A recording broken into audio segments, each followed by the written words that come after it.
deeply, deathly afraid of appearing uncultured. Beauty in feudal Japan isn't effortless.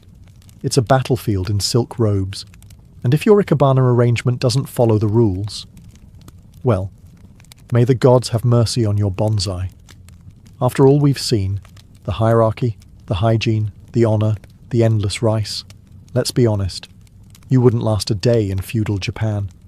Not because you're weak, not because you're soft, but because this wasn't a society designed for survival. It was one designed for submission, precision, and quiet, relentless obedience.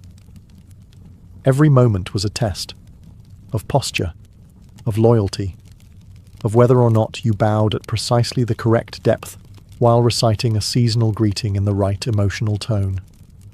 If you failed, there were consequences. Public shame at best, ritual death at worst. There were no days off, no just being yourself.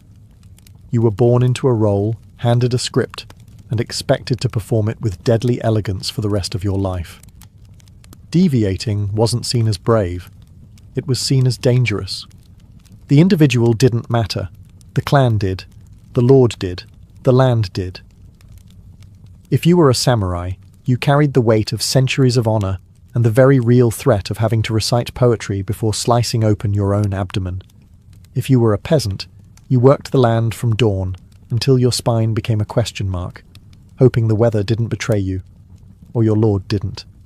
If you were a woman, your life was a carefully managed exercise in grace, silence, and sacrifice.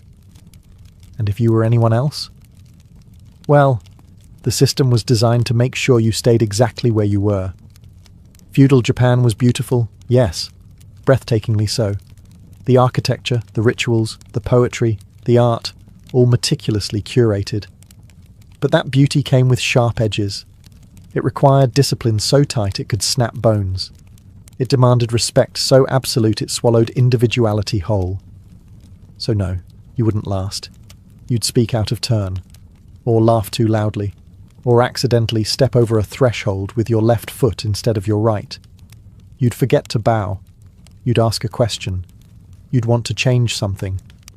And that alone would mark you as a threat to the order. But that's the brilliance and the tragedy of feudal Japan. It wasn't made to be easy. It was made to endure.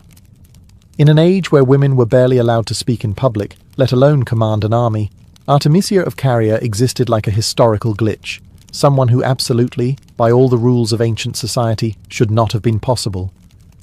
And yet, there she